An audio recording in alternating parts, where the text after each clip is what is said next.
Como superar o luto. É a série Do Luto à Luta.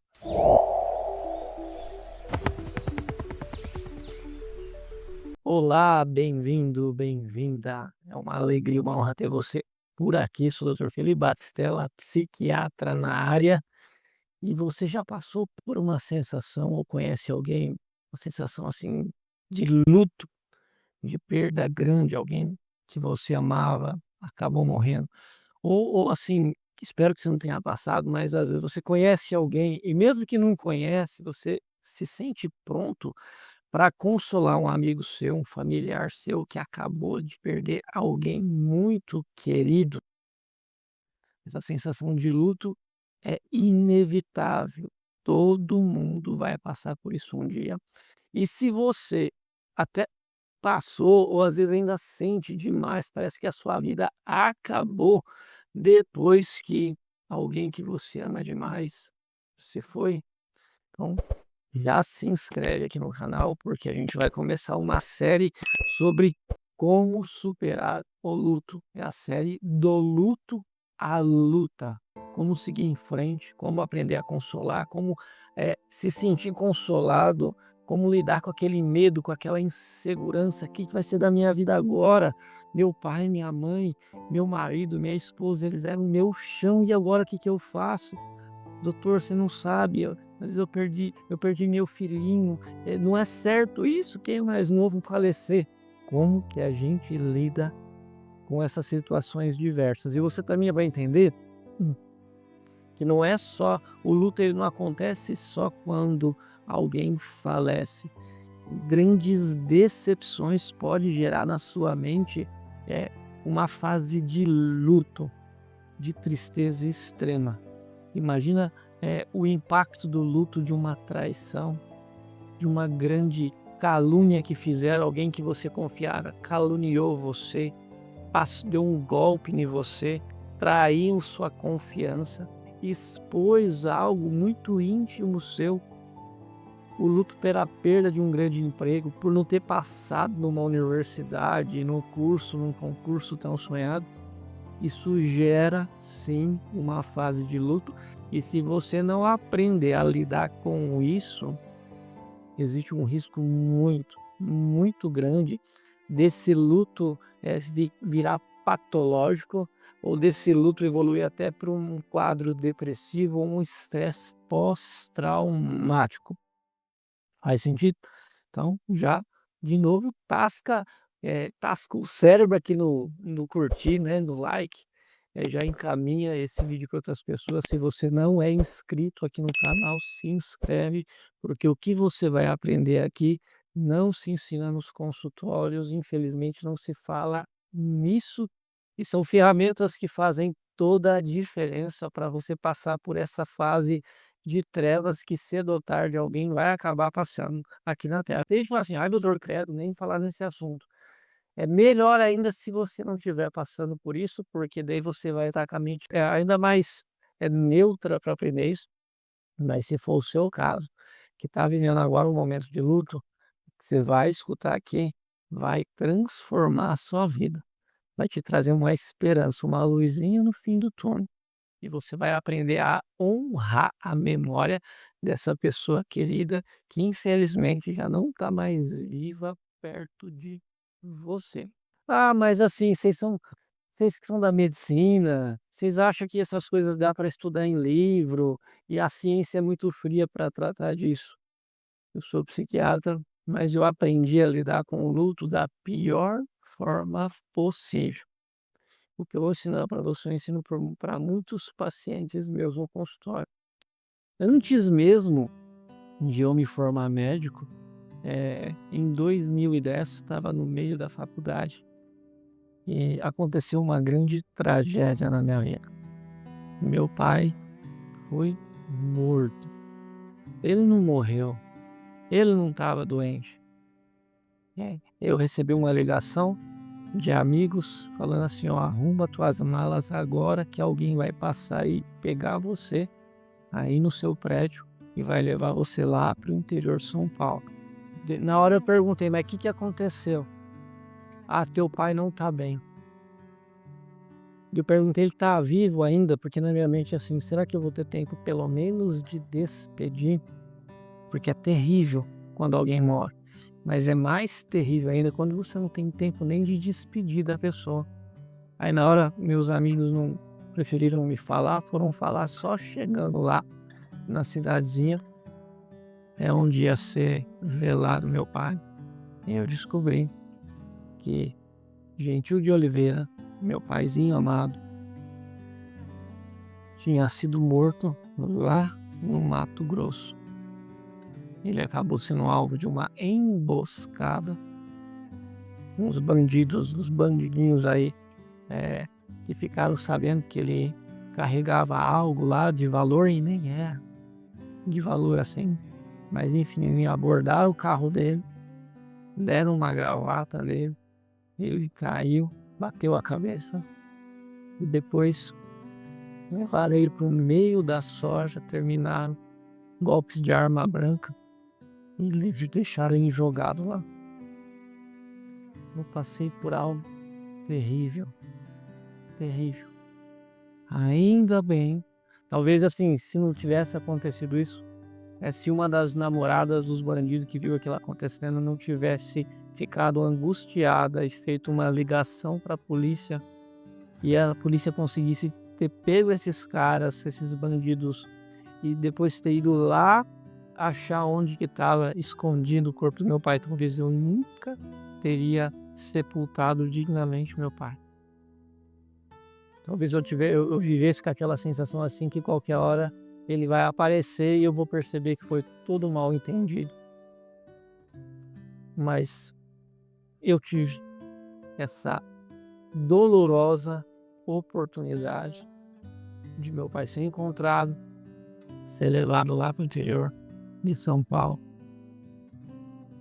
e ser sepultado. Foi muito triste, porque ele era a base não só financeira que me mantinha na faculdade, mas ele era uma base espiritual de fé para mim. Ele era uma base de conselho. Eu podia ficar tranquilo, só se eu estudasse já estava bom, porque eu sabia que eu podia contar com meu pai. E de uma hora para outra, ele não existia mais. Eu tive, como eu o filho homem, que tem uma irmã, foi terrível, foi triste demais o funeral, triste, triste, triste. Mas um dia depois eu tive que pegar o ônibus, me deslocar até lá no Mato Grosso para ir dar depoimento, para ouvir depoimento, para pegar o carro dele que tinha sido roubado pelos bandidos. Fui lá na delegacia, conversei com o delegado, tive que ir nos bancos onde ele tinha conta para fechar isso, para dar baixa no cheque, que tinha coisas terríveis. Então, mal eu passei pelaquela dor, eu já tive que entrar e enfrentar aquilo e resolver um monte de coisa. Meu tio me acompanhou, meu amado tio Alcides me acompanhou. E muitas pessoas ficaram em oração, e eu tenho certeza que Deus me deu força. Foi muito difícil. No meio da viagem, pra você ter uma noção, eu estava viajando ali no ônibus, teve uma pessoa que levantou, saiu correndo pro banheiro, não conseguiu chegar a tempo no banheiro, acabou vomitando e aquele vômito veio tudo em mim. Na minha mente passou assim: "Mas que coisa horrível que eu tô passando", além de eu perder alguém amado. Mal ter tempo para sepultar essa pessoa e já tá viajando, eu tô aqui todo vomitado, indo atrás do carro onde meu pai foi morto. Tive que dirigir esse carro, falar com autoridades. E eu só tinha 20 e poucos anos, né? Eu lembro que quando eu consegui resolver aquilo, que eu consegui falar lá com o cara que arrendava a nossa fazenda, porque eu fiquei pensando assim: será que eu vou ter condição financeira de terminar a faculdade de medicina depois disso? Como é que eu vou fazer? O sonho do meu pai, o meu era eu me formar médico, mas e agora? Aí eu consegui lá conversar. Deus abençoou, arrendei a terra. Depois Deus preparou outra pessoa. para arrendar e foi o suficiente. Minha mãezinha, minha irmã, elas, com um pouquinho do dinheiro que ficou da renda lá do imóvel que a gente tinha, elas deixaram comigo para eu conseguir terminar minha faculdade e assim não sobrava demais não, era na conta certinho. Teve vezes assim que eu sabia que se eu almoçasse numa churrascaria, comesse melhor, para que o dinheiro durasse e não faltasse no final do mês, eu teria que comer miojo à noite por mais uns 2, 3 dias. E tô aqui vivo. As pessoas acharam que eu não ia aguentar, que eu ia adoecer. Na volta lá, quando eu fui no Mato Grosso, que eu percebi que eu não poderia voltar para Curitiba para terminar meus estudos. Eu estava só querendo voltar para a faculdade e quando eu cheguei me deu uma dor no estômago tão grande. Eu psicossomatizei, às vezes acontece em grandes perdas, porque Deus me deu uma força tão grande para enfrentar aquela semana do caos, pior semana da minha vida. Mas na hora que eu cheguei no apartamento onde eu morava para fazer a faculdade, meu estômago sentiu na hora. Eu psicossomatizei. Toda aquela dor reprimida foi no meu estômago, eu não conseguia comer nada. Eu fiquei alguns dias sem conseguir, até que uma amiga, Felipe, como é que você tá e tal? Eu falei, me leva para comer uma sopa, pelo amor de Deus, que eu não tô conseguindo comer nada, eu tô ficando fraco. Então eu passei por um luto terrível, terrível, terrível. E daí, quase comecei a deprimir, porque o que eu vou fazer agora? Qual que é o sentido disso? Algumas contas, algumas dívidas do meu pai, credores ligando, escuta, não vai pagar não. A fazenda chegou a ser penhorada por causa de uma dívida. E eu lembro que quando eu estava na aula, quando o meu celular tocava, me dava uma palpitação, porque eu não sabia o que ia acontecer, qual que era o problema da vez. Como que você, doutor Felipe, conseguiu passar por isso? Então, eu costumo dizer que eu aprendi não nos livros aquilo que eu vou te ensinar aqui. Não foi nos livros. Na realidade, depois, quando eu fui para a área da psiquiatria, aí eu entendi que eu fiz aquilo que era o certo sem nem saber. Eu não sei se você é uma pessoa de fé, eu sou. Eu creio que o Espírito Santo, que Deus me guiava para entender o que estava acontecendo. Mas tantas vezes me dá uma saudade, até hoje dá. Mas assim, entenda que quando você está passando por um luto, quando alguém, principalmente em questões de morte, quando alguém morreu, você entra numa área que é de dor da perda. E essa dor da perda ela é terrível, ela dói.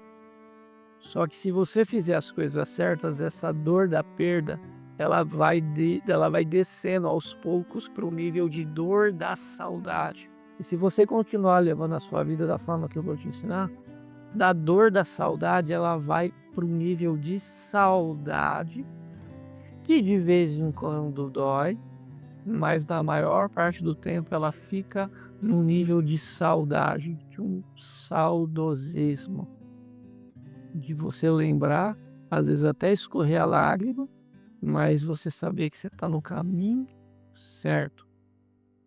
Por alguns dias pós-perda, nessa época de dor da perda, eu não dormia bem.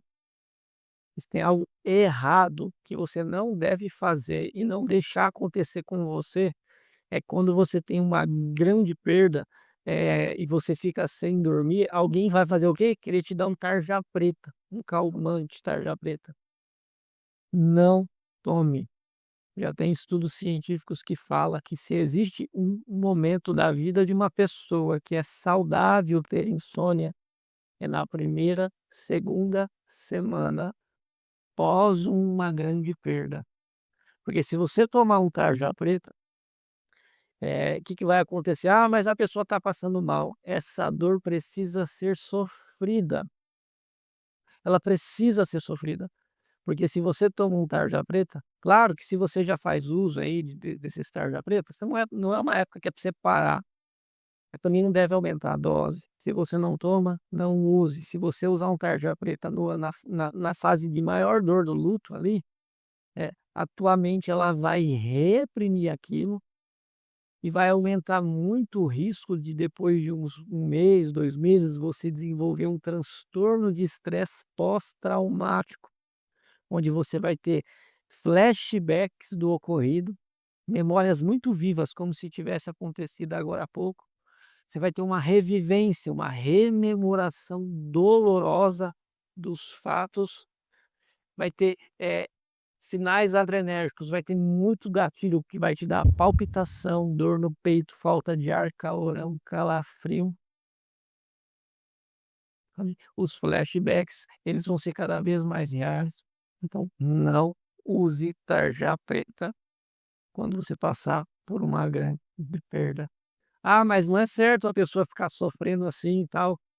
O sofrimento tem que vir, a dor tem que sair, porque se você reprimir isso, depois ela pode explodir da pior forma possível. Seja num estresse pós-traumático, numa síndrome, num transtorno de pânico ou numa depressão. "Ih, doutor, agora já complicou, porque já tomei essas coisas e agora?". Procura um atendimento psiquiátrico, procure um bom atendimento psicológico, porque vai ter que tirar sim, vai ter que tirar esse tarja preta gradativamente conforme o profissional que te atende vai arrumando as sequelas desse luto que foi reprimido por uso errado de uma medicação. No dia lá, quando aconteceu com meu pai, ele quiser me dar um remédio, eu nem sabia disso, assim: "Não, não, não. Não, é para você dormir, para você não sofrer". Não, não, não. Só que uma dor compartilhada dói menos. Você vai ter que passar por esse sofrimento, você não vai poder reprimir ele, mas você não precisa passar sozinho, não precisa. Ou quem está perto de você não precisa passar sozinho. Aí as pessoas me falam: "Mas o que que eu vou falar então?". E, nossa, eu escutava cada coisa quando as pessoas chegavam até mim, eh, minhas condolências, meus pêsames e tal, que assim, são as palavras, são eh, os desejos triviais que se fala no dia. Mas saiba o seguinte, mais importante do que você ouve de alguém, ou o que você vai falar para alguém que acabou de perder uma pessoa querida, é você ter isso aqui à disposição da pessoa. Como assim um ombro? Um ombro amigo para pessoa chorar. Então, melhor do que falar meus pêsames, minhas condolências, você fala assim: "Olha, eu não sei o que você está sentindo. Eu não sei o que você está sentindo, mas só quero que você tenha certeza que você não está sozinho. Eu vou estar aqui para te ajudar. Conta comigo". Isso é muito melhor você falar isso do que falar meus pêsames, minhas condolências e tal. Até assim, ah, mas é uma pessoa que não é tão próxima e tal. Meus sentimentos é muito melhor do que minhas condolências, do que meus pêsames. E cuidado na hora de consolar alguém, porque, meu Deus do céu, ai, foi o melhor para ele. Da onde que foi o melhor?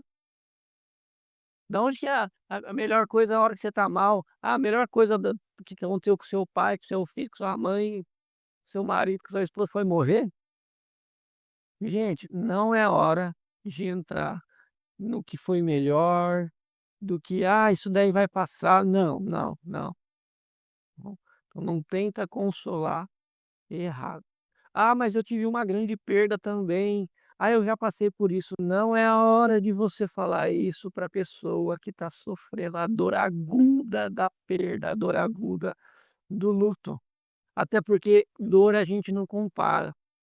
"Ah, eu sofri demais que meu vozinho morreu com 80 anos, minha vozinha", aí não se compara. "Ah, mas eu perdi um filho, é muito pior". Não existe essa coisa de comparação, porque às vezes a dor da perda de alguém que perdeu um idoso de 100 anos, A forma como o cérebro dessa pessoa interpreta essa perda pode ser extremamente, intensa, nociva e ser maior do que alguém que perdeu uma criança de 4 anos, 5 anos afogada. A gente não compara. Dessa primeira aula da nossa série, do luto à luta, leva isso na sua mente. Não é hora de comparar dor nenhuma, nada de conversinha tipo: "Ai, foi o melhor para ele. Ah, Deus sabe o que faz". Gente, eu concordo hoje que Deus sabe o que faz, que a gente não tem noção do que poderia ter acontecido se a pessoa tivesse viva ou não. Eu entendo isso, tá, eu entendo. Mas era terrível escutar isso, meu paizinho, morto num caixão, de uma forma extremamente grave, sangue frio. Deus sabe o que faz. Você até pode atrapalhar a fé da pessoa se você ficar falando isso para ela, nesse momento frágil que ela está. E fazer? Não dar tarja preta, não tomar tarja preta que você não usa corriqueiramente, não toma isso para se dopar, tá. Ah, para eu nem ver o enterro acontecer, é importante estar ali, mas não vá sozinho. E se você vai ter que consolar alguém, você já sabe o que você vai dizer: "Ó, meus sentimentos, eu não tenho nem noção da dor que você está passando agora. É o que eu quero que você tenha certeza de uma coisa: você não tá sozinho, você não tá sozinha". Abraça a pessoa. Se for alguém mais que não é tão próximo a você: "Ó, meus sentimentos, é terrível o que aconteceu, terrível, mas a gente está aqui se você precisar de algo, mas a gente vai pedir a Deus para você passar dessa fase, para consolar seu coração, beleza?". Então, não usar tarja preta, sabe o que falar. E se é você que está passando por uma dor parecida como essa, é uma dor do luto, saiba quem escolher para estar do seu lado. Às vezes, a pessoa mais próxima não é a mais sábia para poder estar do seu lado. Então, não é errado pedir: "Ó, chama, o irmão fulano, a irmã ciclana, meu amigo tal", chama essa pessoa, que nem sempre é o seu pai, sua mãe, sua esposa, seu marido, eh, seu filho, nem sempre é essa pessoa que vai saber te consolar. E outra, às vezes essa pessoa também está sofrendo, e a ponto de não dar conta de consolar você, ela precisa ser consolada também. É importante você escolher pedir ajuda, esse ato, esse gesto de humildade vai te ajudar.